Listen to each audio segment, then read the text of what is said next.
Oseas capítulo 5, verso número 1. Vamos a estar iniciando ahora este capítulo que tiene como título Castigo de la apostasía de Israel. Entonces, vamos a continuar con esta serie, el Dios fiel ante infieles. Este es el tema número 23. Tema número 23. Este tema se va a titular A juicio. ¿Qué, hermanos? Eso es irremediable. Una de las cosas que el hombre ha hecho, por eso él ha inventado esta parte de la evolución. ¿Cuál es la finalidad de que el hombre crea que viene del chango? La finalidad es que él no quiere dar cuentas. ¿Okay? O sea, si nosotros aceptásemos que los humanos vienen de los animales, estaríamos aceptando entonces que como los animales no razonan, ellos no son morales. O sea, eso de que digan, no, es que el perrito o la gatita, cuando sus gatitos llora de tristeza porque se van sus hijos, no es cierto. O sea, los animales no son así, hermanos. Tienen ese apego, esa parte de cuidado de sus miembros, pero no son como los seres humanos que tienen sus hijos y ese apego y total. ¿Por qué lo vemos? Porque después ese perrito que crece, cuando se vuelve a encontrar con su progenitora, pues se tratan como desconocidos, ¿no? O sea, no dice, ay, tú eres mi mamá y hola, ¿cómo estás? No. O sea, los animales, hermanos, no son morales, no son éticos. Los animales se basan en instintos, se basan en ese cuidado, sí, maternal, pero no como los seres humanos, sino ellos cumplen un propósito de reproducción, de mantener la especie, cosas así. Pero el ser humano es moral, porque está hecho a la imagen de Dios. Por lo tanto, el ser humano tiene que dar cuentas de su vida. Tiene que dar cuentas. Va a dar cuentas de sus decisiones, va a dar cuentas de todos los años de vida que Dios le permita estar en esta tierra. Va a tener que dar cuentas. ¿Ok? Por eso, hermanos, los ateos se basan en eso, de que, es que nosotros creemos que venimos del mono, o somos un accidente, o venimos de un meteorito. ¿Por qué razón? Buscan la manera de no dar cuentas. ¿Ok? Buscan esa manera. Bueno, Israel va a tener que dar cuentas de lo que está viviendo y de lo que está haciendo. ¿Ok? Cuando Dios nos llama varias veces, ahora Dios va a tener que hacer un juicio. Y un ejemplo de ello, hermanos, que después lo vamos a ver, es Faraón. Faraón es el ejemplo vivo de lo que es el ser humano. Hoy uno de los pecados que más abundan y que nos llevan a esta parte, hermanos, que van anclados con la idolatría, es la soberbia. La soberbia, hermanos. ¿Qué cosa es la soberbia? Tratar de usurpar el lugar de Dios. Mientras la idolatría algo lo quiere usurpar, algo externo, la soberbia es que yo me pongo ahí. ¿Ok? Yo decido. Yo soy el que digo qué es lo que está bien y qué es lo que está mal. Eso había pasado con Israel. Israel en su soberbia le importaba poco ya lo que Dios pensara. Aguas cuando llegamos ahí, cuando ya empecemos a pensar que no me importa lo que Dios piense, yo busco mi felicidad, yo busco lo que a mí me conviene, ¿verdad? Y no me importa qué o qué debo de hacer para lograr lo que yo quiero. Dice ahí Oseas 5:1, sacerdotes, oíd esto, y estad atentos, casa de Israel, y casa del rey. Escuchad, porque para vosotros es el juicio, pues habéis sido lazo en Mizpa y red tendida sobre Tabor, y haciendo víctimas han bajado hasta lo profundo. Por lo tanto, yo castigaré a todos ellos. Yo conozco a Efraín, e Israel no me es desconocido, porque ahora, oh Efraín, te has prostituido, y se ha contaminado Israel. No piensan en convertirse a su Dios, porque espíritu de fornicación está en medio de ellos, y no conocen a Jehová. La soberbia de Israel le desmentirá en su cara. Israel y Efraín tropezarán en su pecado, y Judá tropezará también con ellos. Sin duda, hermanos, leer estos versículos no es muy agradable. ¿Por qué razón? Bueno, la razón es que hay juicio, y un juicio muy terrible para toda una nación que ha sido amada, que ha sido sustentada y que ellos se han rebelado. Eso es lo más terrible, hermanos, cuando Dios nos ha cuidado, nos ha preservado y nosotros decidimos dar la espalda. Eso es lo más terrible. Por eso lo más terrible tal vez en un matrimonio, que es el cuadro que se asemeja aquí en Oseas, es cuando hay cuidado, hay esa parte de sustento y aún así alguno de los dos decide dar la espalda. Es lo más grave que puede haber. Ahora hay varias cosas que debemos recordar aquí y quisiéramos dirigir nuestra atención hacia ellas, ya que la enseñanza se nos presenta con los antecedentes de la vida del profeta Oseas. Entonces, ¿qué podemos decir hasta este momento que hemos llegado? Bueno, un joven o un hombre se enamoró de una muchacha muy hermosa, pero luego ella se volvió una prostituta. Pensamos que quizá el dinero o los deseos de que probablemente ella pudiera obtener los lujos que no podía obtener en las sierras o en las montañas de Efraín, hicieron que ella se dedicara a la profesión más antigua que se conoce en la historia del hombre. Y Dios envía a este hombre, Oseas, a que la tome como esposa. A pesar de todo eso, él la ama y la convierte en su esposa, y estamos seguros de que esto hace de la vida de Oseas una vida desgraciable. Luego ella tuvo 3 hijos de este profeta y se vuelve a repetir la historia. Ella sale nuevamente, practica la prostitución, el esposo va y la compra y la trae de regreso nuevamente en su hogar. Este hombre tenía un corazón quebrantado, también tenía un hogar en la misma condición. Con esos antecedentes, hermanos, él va a la nación de Israel, al reino del norte, y les dice que Dios dice que ellos están comportándose como una prostituta, que el pueblo ha sido infiel al Señor, y él reconoce exactamente cómo se siente el Señor en todo eso. O sea, les dice que Dios les ama y que nunca permitirá que ellos se aparten de Él completamente, porque Él los va a juzgar por su pecado. El capítulo 5, hermanos, muestra el deterioro de la nación de Israel, cómo la nación se ha prostituido totalmente. Se están yendo tras los deseos de su malvado corazón. Han perdido todo temor, han perdido toda sensibilidad, han perdido todo amor por Dios. Ese es el cuadro al que nos estamos enfrentando aquí, hermanos. Un cuadro muy difícil, muy difícil. Yo recuerdo hace unos años, cuando trataba con un matrimonio, cuando vemos que ya en el matrimonio no hay amor, es muy difícil, hermanos. Muy difícil tratar de resolver el problema, sea grande o sea chico, dentro del matrimonio. ¿Por qué razón? Porque cuando no hay amor, lo que viene es el egocentrismo. Cada quien ve por lo suyo, cada quien ve por su felicidad, cada quien piensa que tiene la razón. Y eso es muy difícil, hermanos. Y cuando un pueblo está totalmente entregado a su pecado, sumergido en su propio pensamiento, sumergido en su propio razonamiento, es muy difícil, hermanos, porque la gente piensa que le va a enseñar a Dios, la gente piensa que Dios no tiene la razón, la gente piensa que Dios exagera en muchos puntos de sus vidas. Vamos a ver un pasaje aquí, Judas 1:3, y no el Iscariote. Judas 1:3 está antes de Apocalipsis.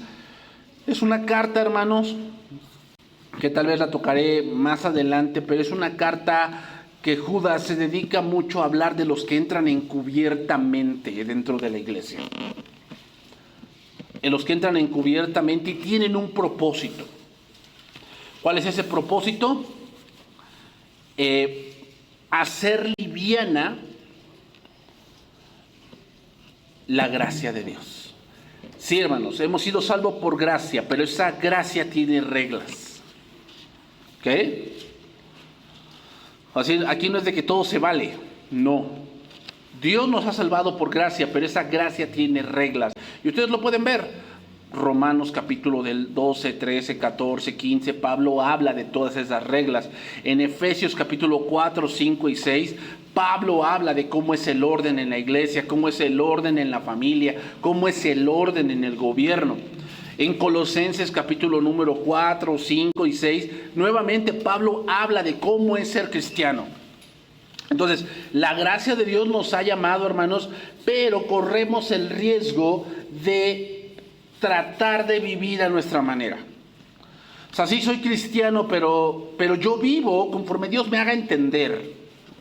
Y Dios no quiere eso. Dios quiere que vivamos con entendimiento y no con necedad.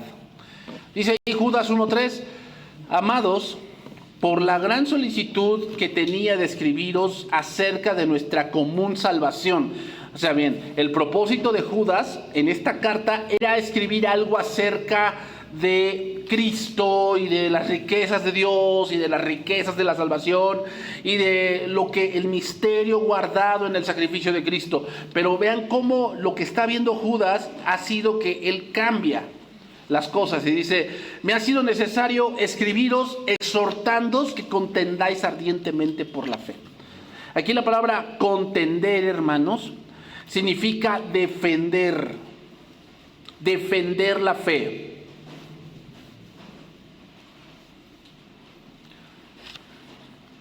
¿Cómo es esto de defender la fe, hermanos?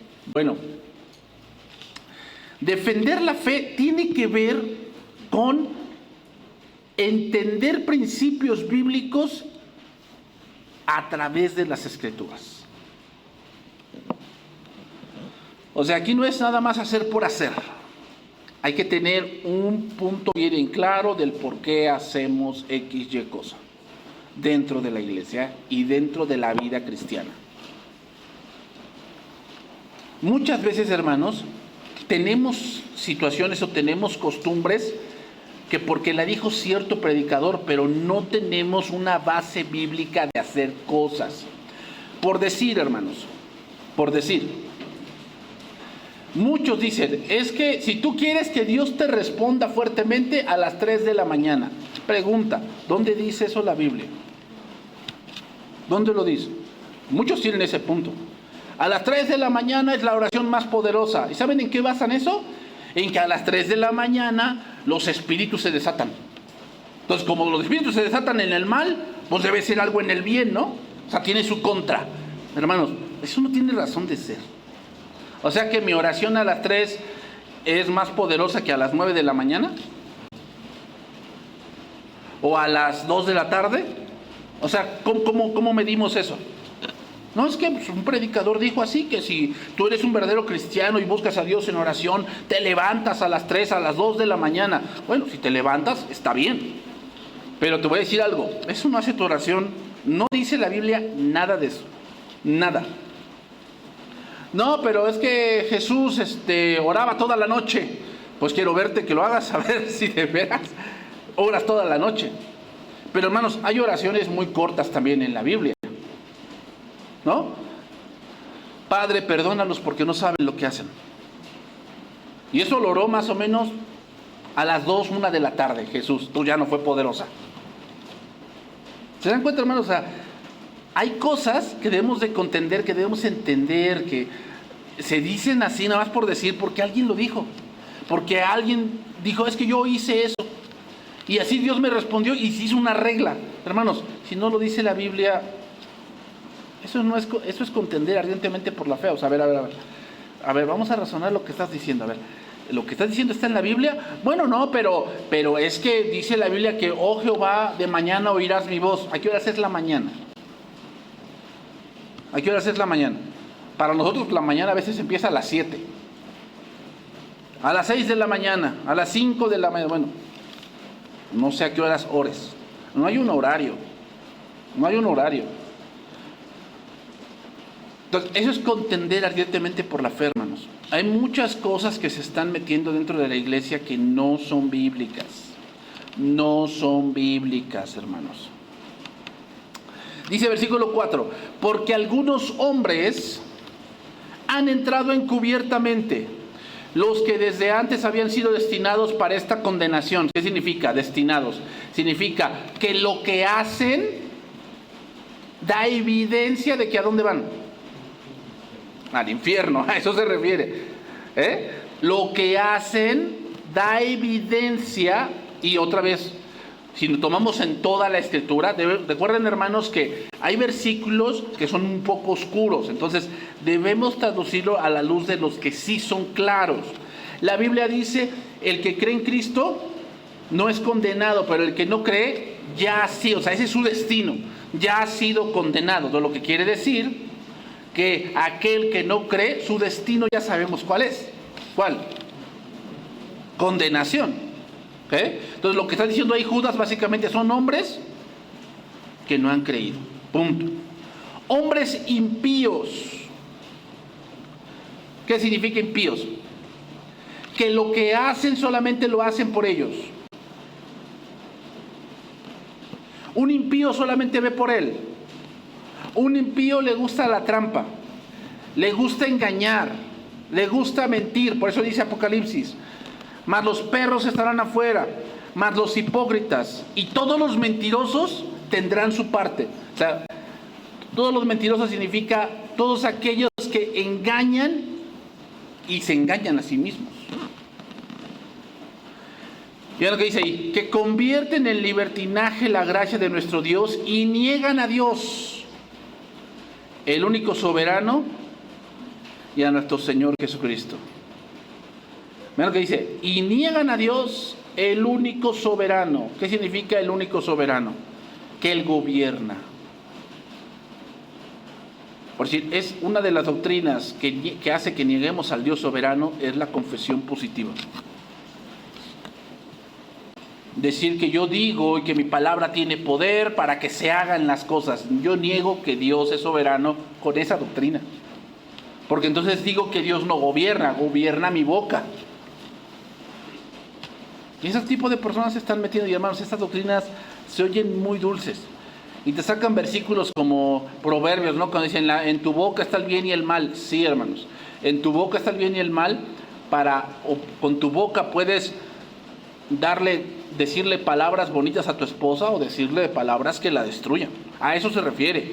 Con tu boca, como dice Santiago, puede salir maldición o qué, o bendición. ¿A qué nos referimos con maldición? De que no, yo te maldigo y ya. No. Se refiere a cosas, a palabras deshonestas, palabras corrompidas, palabras que no tienen razón de ser, que no edifican, que no traen gozo. O en tu boca puede haber palabra que, como dijo Cristo, sazonada con sal. Entonces, hermanos, hoy en día, muchas congregaciones que empezaron con buenas intenciones, con el evangelio en la boca y en el proceder, sin embargo, hoy parecen partidos políticos. Hoy parecen centros de motivación personal. Ustedes saben que, por decir, la iglesia que tenía Adrián Romero en la ciudad de Monterrey ha desaparecido. ¿Cuál es la razón? Pues la razón es que esa iglesia o esa congregación se llenaba por él, no por Cristo, por él. Y él se empezó a quejar, este personaje, Adrián Romero. Y digo personaje porque ya dio evidencia que él es un ateo, él ha naufragado de la fe. Pero él ha dicho que él se sentía muy cansado porque cuando terminaba la reunión todos querían tomarse una foto con él. Entonces él dejó de asistir a su propia congregación, dejó de asistir. O sea, ven el pensamiento de que tiene la cabeza. ¿Cómo se va el pueblo? Lo mismo. Como ya no estaba él, la gente que empezó a no ir. Y al no ir, la congregación desapareció. Eso es lo que pasa, hermanos. ¿Qué pasa? Cuando simplemente se habla no de Cristo, sino de falsas doctrinas, las cosas van a ir de mal en peor.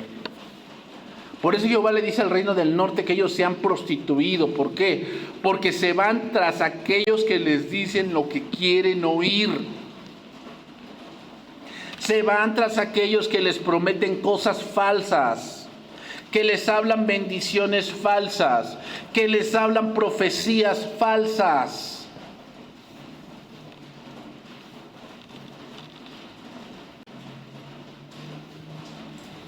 Y eso va a traer lo que decimos es apostasía. ¿Qué cosa es apostasía? Divorcio, abandono, dar la espalda, aborrecer algo. ¿A qué se refiere?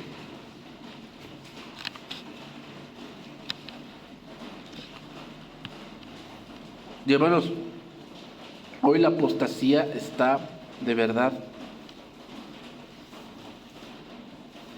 Tal vez no la vemos en nuestra congregación, pero hermanos, si tú vieras más que nada jóvenes entre 20, 35 años, que empezaron tal vez con un canal de YouTube y de pronto tú empiezas a ver el razonamiento que tienen, por decir, a mí me tocó conocer a alguien que estuvo conmigo en el Instituto Bíblico en México y de pronto ella se fue a otro instituto y empezó a subir videos de lo que ella supuestamente estudiaba de teología.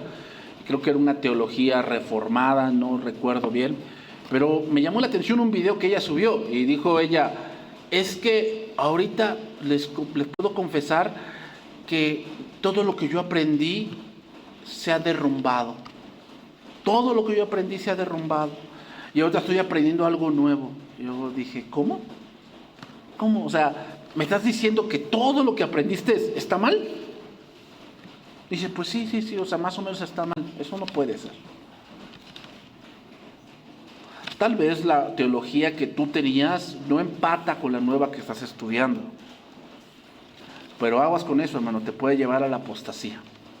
Porque de pronto puedes pensar que nadie tiene la verdad. Que nadie tiene la verdad. Entonces regresamos a Oseas capítulo 5 para empezar a estudiar esos versos. Entonces, hermanos, eso se ve muy claro, ¿no? Y así como ejemplos como los que te he dado, hay muchos. Que van y se meten a diferentes lugares y salen muy confundidos. ¿Y sabes cuál es la decisión en la confusión? La apostasía. Me tomaré más adelante algunas sesiones para ver las advertencias que la Biblia da y que muchas veces pasamos por alto. Por si una de las advertencias dentro de la Biblia, cuando dice Gálatas, ¿no? Oh Gálatas insensatos, ¿quién os fascinó? ¿Quién los hechizó? ¿Quién los embrujó? Ahí la palabra embrujar significa como que alguien te puso un cuadro enfrente que no es la verdad. Y recuerden que el contexto es los judaizantes. Los gálatas habían comenzado bien por la fe y habían terminado por las obras.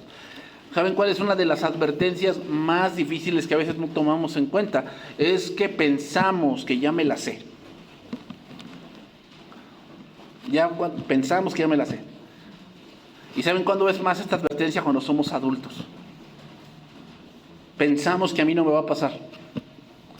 Pero hermanos, recuerden, el mayor pecado de David no fue cuando era jovencito. Ya era un hombre grande, 60 años cuando él pecó. Salomón se desvió no joven, ya era grande cuando las mujeres desviaron su corazón. Hermanos, ese es un problema, que empezamos a confiar en nosotros mismos. Eso es una advertencia muy clara, porque podemos empezar bien, pero no es cómo empiezas, es cómo terminas. Y si no terminas bien es porque te has descuidado en algo. Y Dios advierte muy claramente, en Filipenses Dios nos dice, ¿no? Trabajad y cuidad vuestra salvación. Ahí no se refiere que la salvación se va a perder. Lo que se refiere es que la salvación es algo que debemos estar estudiando constantemente. Entonces, una advertencia antes de la apostasía es que abandonamos el estudio. Abandonamos. Pensamos que ya sé mucho.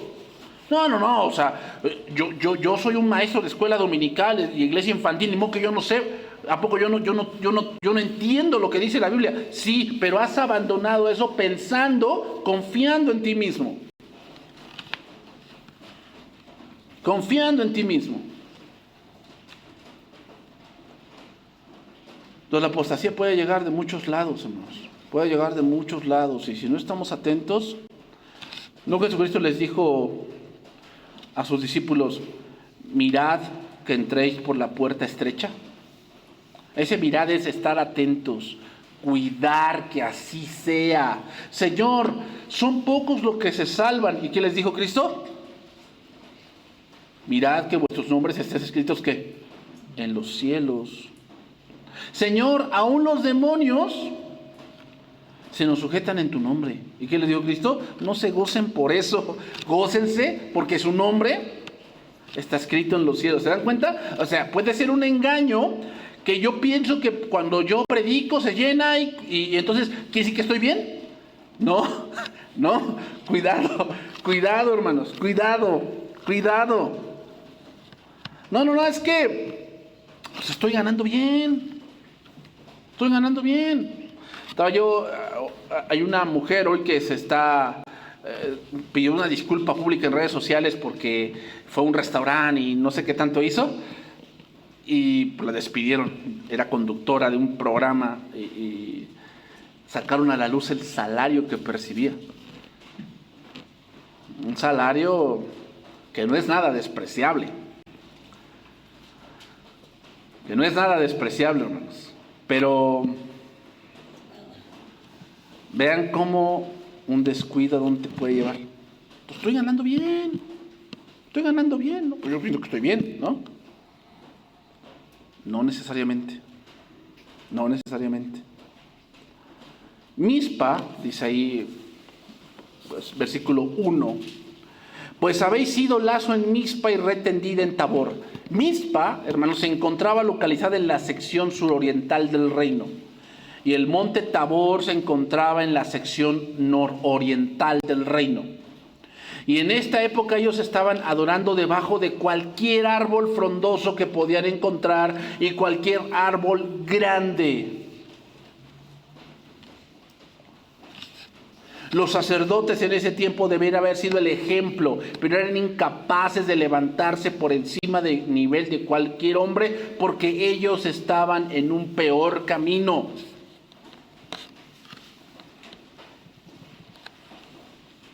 Versículo 2. Y haciendo víctimas han bajado hasta lo profundo, por tanto yo castigaré a todos ellos. Es decir, los israelitas tenían lugares específicos, valles, cuevas donde hacían sus sacrificios, sus delitos, sus homicidios. Hermanos, el pecado siempre nos hará caer en lo más bajo. Siempre nos hará descender a lo más profundo de la insensatez y, perdónenme hermanos, pero de la estupidez. ¿Por qué? Porque alguien que peca y está en la soberbia piensa que hace algo que los demás no pueden hacer. Vamos a ver cómo fue lo profundo de Israel. Primer libro de Reyes 12:25. Mientras lo busca te voy a decir el contexto. El contexto es: Salomón ya es viejo, su corazón no es recto delante de Dios, por lo tanto Dios decide castigarlo rompiendo el reino. ¿Okay? Hermanos, el pecado siempre va a romper algo.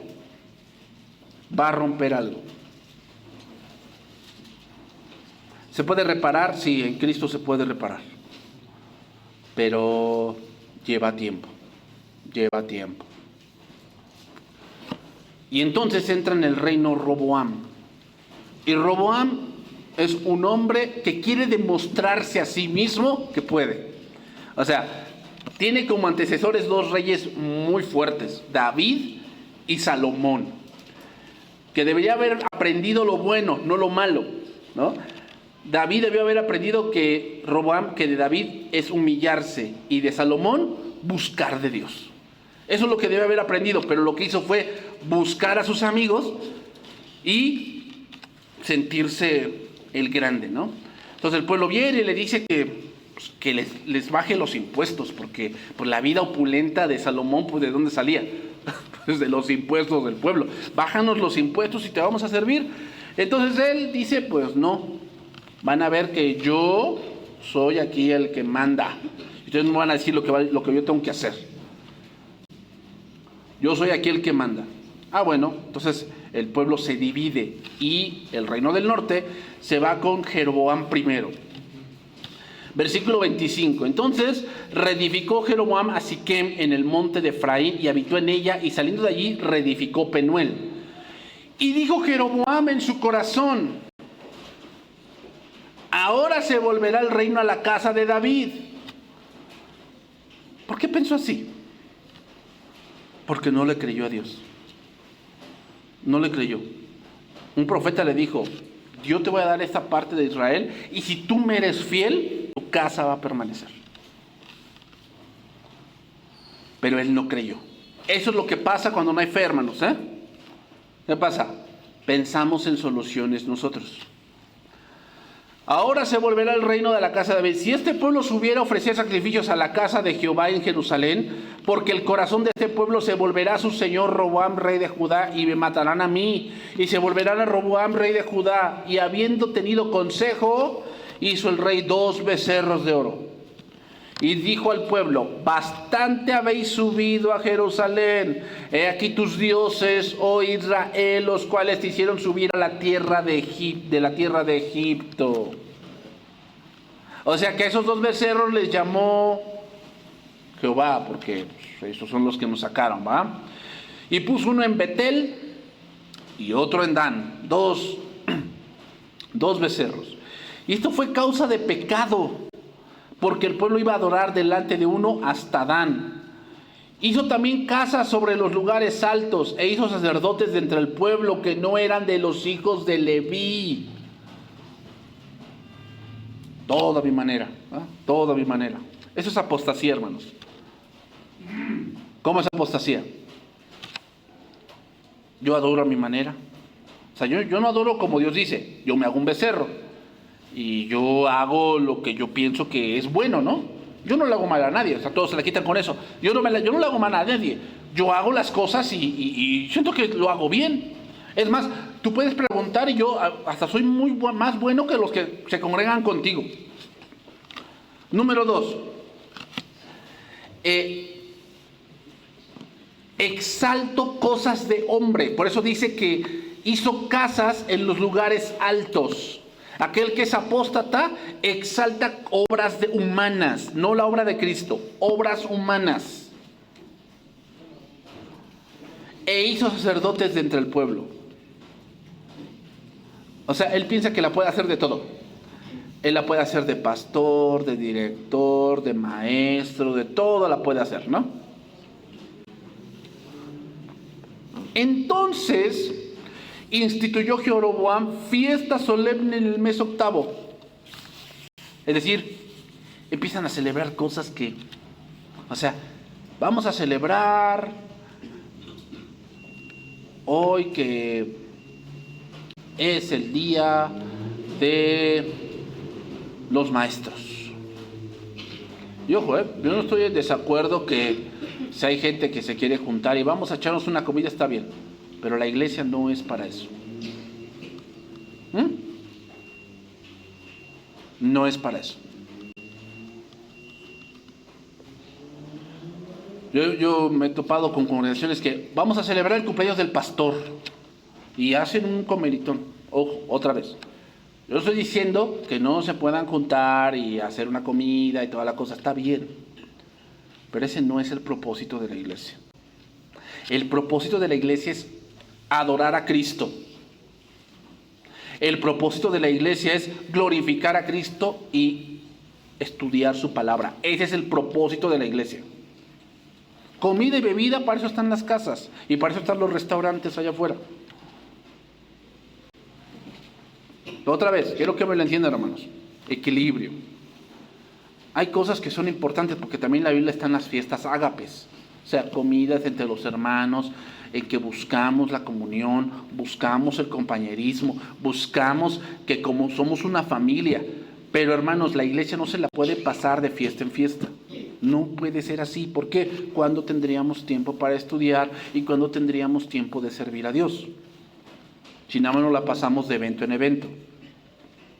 Pero bueno, Jeroboam hizo sus propias fiestas, hizo sus propias celebraciones. Dice, y sacrificó sobre un altar. O sea, él mismo se hizo su altar, hizo su templo, hizo sus sacerdotes, todo lo hizo él, todo.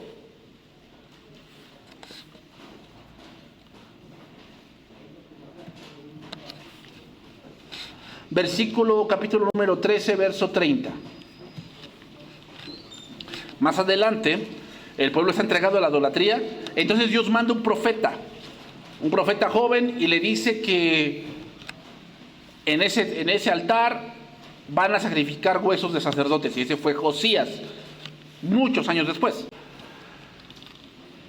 Y cuando Jeroboam quiso prenderlo porque no le gustó lo que profetizó, se le secó la mano.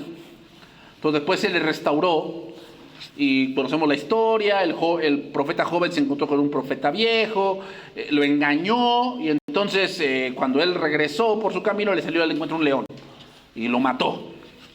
Y después dice que sus hijos del profeta lo encontraron al profeta joven ahí tirado y el león a un lado. O sea, no se lo comió, señal de que era un juicio divino. Entonces, versículo 30, y puso el cuerpo en su sepulcro, y le endecharon diciendo: ay, hermano mío. Y después que lo hubieron enterrado, habló a sus hijos diciendo: cuando yo muera, enterradme en el sepulcro en que está sepultado el varón de Dios. Poned mis huesos junto a los suyos, porque sin duda vendrá lo que él dijo a voces por palabra de Jehová contra el altar que está en Betel, y contra todas las casas de los lugares altos que están en las ciudades de Samaria. O sea, la Samaria se había llenado de muchos ídolos. Muchos ídolos. Si ustedes han ido allá a la capilla ahí de tu madrina, la guadalupana, ahí está la capilla, o no. Y tú tienes que, si subes todavía un cerro, ¿no? El cerro del Tepeyac, ahí llegas ahí a otra edificación, en un lugar alto. A eso se refiere.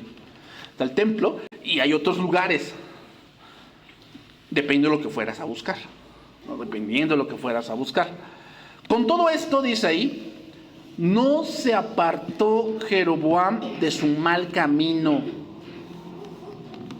No se apartó de su mal camino, sino que volvió a ser sacerdotes en los lugares altos de entre el pueblo.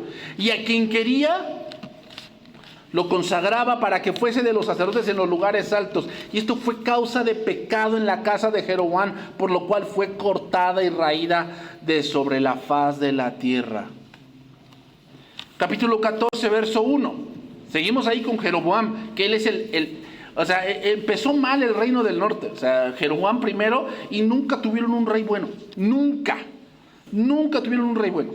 Todo el reino del norte se la pasó con reyes malos, idólatras, asesinos. Bueno, hasta se les metió una mujer ahí, ¿no? Una mujer llamada Jezabel, que, ¿para qué te cuento, no? Que no te encuentres una de esas, porque tu vida se hace miserable. En aquel tiempo, Abías, hijo de Jeroboam, cayó enfermo. Y dijo Jeroboam a su mujer: levántate ahora y disfrázate. Levántate ahora y disfrázate, para que no te conozcan que eres la mujer de Jeroboam, y ve a Silo. ¿Se acuerdan quién estaba en Silo antes? Samuel. Otro ya no estaba. Pero Silo era un lugar donde antes iba la gente a buscar de Dios. Porque allá está el profeta Ahías, el que me dijo que yo había de ser rey sobre este pueblo. Y toma en tu mano 10 panes y tortas y una vasija de miel, y ve a él para que te declare lo que ha de ser de este niño. ¿Por qué dijo que se disfrazara? Dice, para que no vean que eres mi esposa. Sí, es una parte. Porque iba a consultar a un profeta de Jehová, él adorando cosas que no. O sea, dense cuenta que Jeroboam era un idólatra por decisión. No era que no sabía. Era un idólatra porque él así le convenía. Y toma en tu mano 10 panes y tortas y una vasija de miel, y ve a él para que te declare lo que ha de ser de este niño. Y la mujer de Jeroboam lo hizo así, y se levantó y fue a Silo, y vino a casa de Ahías y ya no podía ver a Ahías. O sea, ya era un hombre grande, se le fue la vista, porque sus ojos se habían oscurecido a causa de su vejez. Mas Jehová había dicho a Ahías. ¿Qué significa? El profeta tenía una conexión con Dios muy fuerte. Sí, físicamente no veía, pero hermanos, espiritualmente veía lo que pasaba. He aquí la mujer de Jeroboam vendrá a consultarte por su hijo que está enfermo, y así le responderás. Pues cuando ella viniere, vendrá disfrazada. Cuando Ahías oyó el sonido de sus pies, al entrar ella por la puerta, dijo: entra, mujer de Jeroboam, ¿por qué te finges otra? ¿Por qué te finges otra? O sea, ¿a quién tratas de engañar? Aquí yo soy enviado a ti con revelación dura. Revelación dura. Ve y di a Jeroboam: así ha dicho Jehová, Dios de Israel, por cuanto yo te levanté de en medio del pueblo, y te hice príncipe sobre mi pueblo Israel, y rompí el reino de la casa de David, y te lo entregué a ti, y tú no has sido como David mi siervo. Tú no has sido. ¿Qué es lo que debemos aprender de David? La dependencia de Dios, la humillación. Fue perseguido, se humillaba.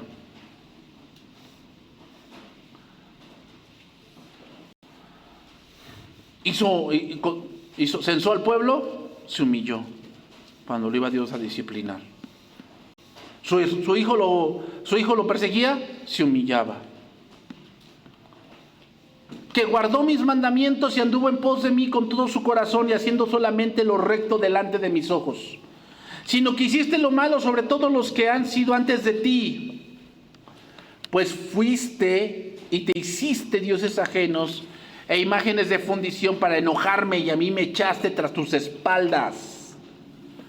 Fue adrede. Hermanos, aquí hay que entender algo. El pecado es una decisión que se toma. No, yo no sabía. Han oído gente que dice: es que yo no quiero saber más, yo no estudio la Biblia porque así cuando llegue con Dios me va a decir: tú no sabías, tú pásale. Así han pensado mucha gente, ¿no? Pues pregúntale al de tránsito. Si tú dices: es que aquí no se puede estacionar usted. Yo no sabía. Pues ahí te va tu multa, porque es tu responsabilidad saber si manejas o no. Es más, si tú vas a otro país y tú manejas un auto y incurres en una infracción, te van a decir que si vas a manejar en otro país tienes que familiarizarte con las reglas de ese país. O sea, la ignorancia no es excusa.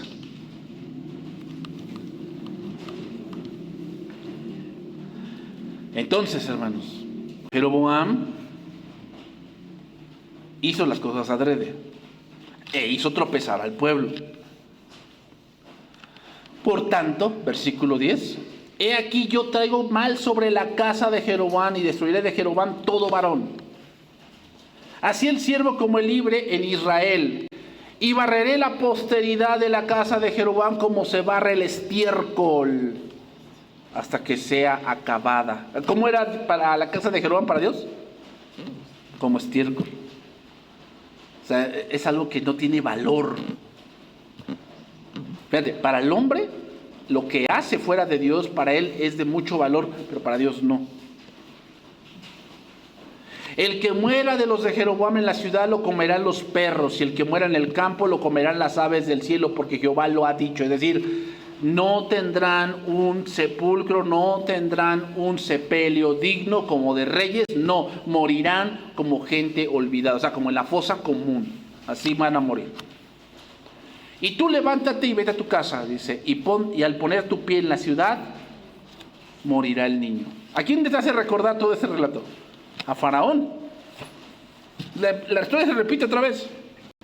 Todo aquel que endurece el corazón, hermanos, le va a pasar así.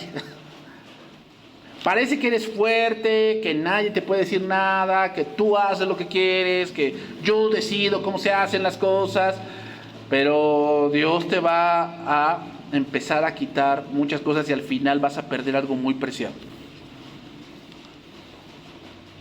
Muchos recuerdan a Saúl, hermanos, consultando a divinos, haciendo cosas para él mismo, pero Jeroboam no era diferente. Hermanos, un idólatra solo ve por él. Solo ve por él. El idólatra piensa que él es el centro, que él debe de buscar su felicidad. Jeroboam buscó retener el reino por sus medios.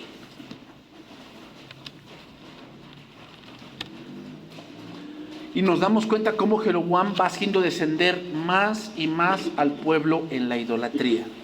Más y más. Más autosuficiente, más dependiente del hombre, más dependiente de sus fuerzas, más dependiente de su poco entendimiento. Hasta que un día, hermanos,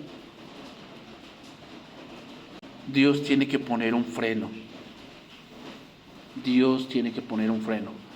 Continuamos ahí, Oseas 5:2, que ya nada más tengo 5 minutos, hermanos. Oseas 5:2. Dice, y haciendo víctimas han bajado hasta lo profundo, por tanto yo castigaré a todos ellos. Dice, yo conozco a Efraín, e Israel no me es desconocido, porque ahora, oh Efraín, te has prostituido, y se ha contaminado Israel. Aquí nos presenta algo que pasa con aquellos que no quieren oír la voz de Dios, y es la obstinación, hermanos. Obstinación. En Proverbios capítulo 28, versículo 14, dice así en la versión Jerusalén: dichoso el hombre que teme siempre, pero el que se obstina caerá en desgracia. En la versión Reina Valera dice, bienaventurado el hombre que siempre teme a Dios, mas el que endurece su corazón caerá en el mal. El reino del norte había adoptado una manera de vivir contraria y no pensaba cambiarla. Esa es obstinación, hermanos. Que tú has decidido algo y ahí no te vas a mover. Y no importa lo que me digan, no importa. Yo me voy a obstinar por hacerlo. Pero no solo eso, hermanos, estaban obstinados en su manera de vivir. Por eso dice el Señor que no les es desconocido. Porque algo que quiere hacer el hombre es normalizar. Es hacer pensar que no es tan grave lo que hace. No es tan grave. Dios no está enojado. Mira lo que dice el versículo 4 de Oseas. No piensan en convertirse a su Dios. No piensan en convertirse. O sea, yo soy así, así soy, así es mi vida, y no voy a cambiar. Porque espíritu de fornicación está en medio de ellos y no conocen a Jehová. Y dice, la soberbia de Israel le desmentirá en su cara. Israel y Efraín tropezarán en su pecado y Judá tropezará también con ellos. Israel se comportaba como los pueblos cananeos. En vez de estar avergonzados, se sentían orgullosos de lo que habían llegado a ser. Proverbios 16:18 dice ahí, antes del quebrantamiento es la soberbia, y antes de la caída, la altivez de espíritu. Lo voy a leer el Martín Nieto. El preludio de la ruina es el orgullo. El preludio de la caída, el espíritu altanero.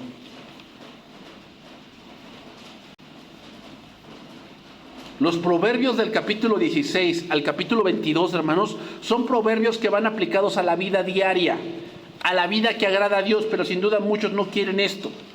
Resulta evidente que muchos de nuestros males de hoy parten del hecho que nuestra sociedad alienta el orgullo.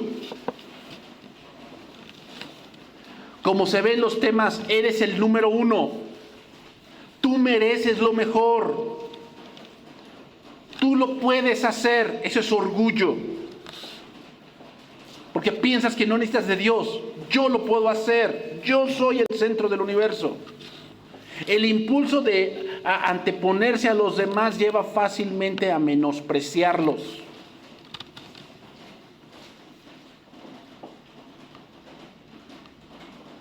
¿Cuál es el mejor camino, hermanos? La humildad. ¿Qué quiere decir? ¿Que me mantenga en las sombras? ¿Que no haga yo nada? No. Reconocer que todo lo que tenemos viene de Dios y que se debe usar de manera que Dios sea glorificado. Proverbios 18:12. Antes del quebrantamiento se eleva el corazón del hombre, y antes de la honra es el abatimiento. Lo que está en el corazón influye en la conducta exterior, hermanos. Pero la mirada de Dios penetra. Ejemplo de ello, Samuel, cuando fue a ungir a David, vio a su hermano, hombre de guerra, grande, fuerte. Y él dijo, este es el rey. Y Dios le dijo, no. ¿Saben quién era así? Saúl. Saúl dice que era el más alto entre sus hermanos. O sea, se cree que Saúl medía como 1,95, más o menos, era grande y fuerte, Saúl. Pero ¿cómo era en la mente?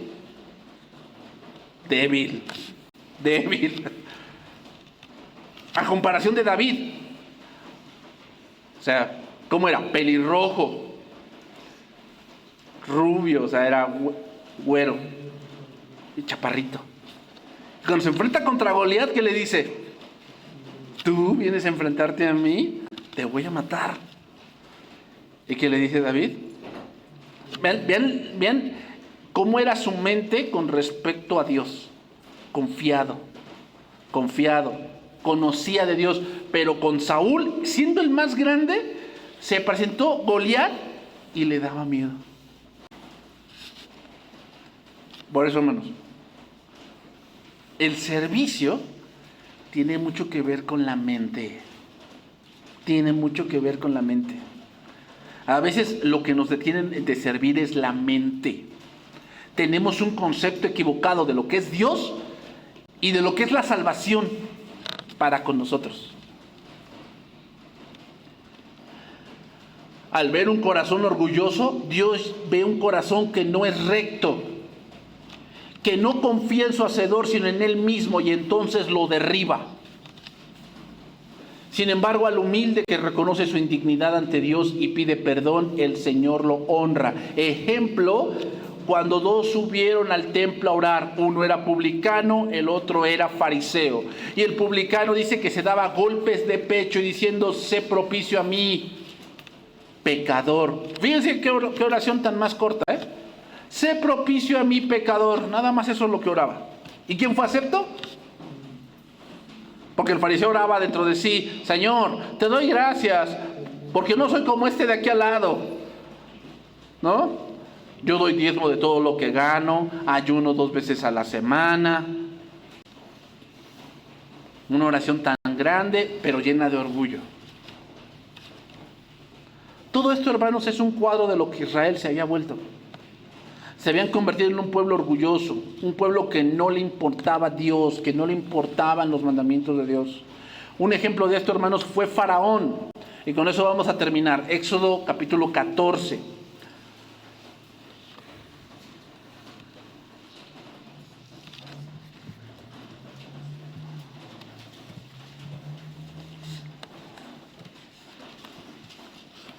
Es interesante, hermanos, pero el mundo aprueba mucho esta parte de la soberbia y esta parte de el que tú te sientas lo más grande, hermanos. Fíjense bien, la soberbia es un sentimiento que disfraza el miedo como grandeza, pero termina dejando al alma sola en lo más alto de su pedestal. El final del camino de la soberbia, hermanos, es estar completamente solo. Y hablamos de solo de Dios también. El camino de la soberbia es estar expulsado de la presencia de Dios. Ejemplo, Adán y Eva. El punto por el cual Eva pecó fue por soberbia. ¿Por qué? Ella llegó a pensar que Dios le ocultaba algo. Y como las mujeres son de que yo tengo el presentimiento y si lo presiento así es, ¿verdad? Pues no te creas tanto. Dice la palabra en 2 Corintios, ¿no? Dice, me temo que como la serpiente engañó a Eva, vuestros sentidos sean de alguna manera extraviados. O sea, hermanos, yo he escuchado servidores que dicen, es que yo siento que no estamos bien. ¿Sientes? O sea, ¿sientes que no estás bien? ¿Por qué sientes que no estás bien? porque pues es que aquí nada más viene un niño y nada más por eso no estás bien. Nada más por eso. Entonces, ¿qué diríamos de Jeremías cuando Dios lo envió y le dijo: te voy a enviar a un pueblo rebelde que no te van a escuchar y no vas a convertir a ninguno, pero tú háblales? Entonces, ¿qué hace Jeremías? Pues, ¿y qué decimos de Jonás, no? Fíjate, Jonás en su mente, él decía: los gentiles no merecen. Él decía en su mente: los gentiles no merecen. ¿Por qué Dios me envía con Nínive? No, esos merecen que se mueran. Y primero Dios tuvo que tratar con el profeta, tratar con su mente, para que él pudiera hacer el trabajo. Pero fíjate, aún así cuando vio que el Nínive se convirtió, se enojó. ¿Por qué? Porque según él, ellos no merecían. No merecían.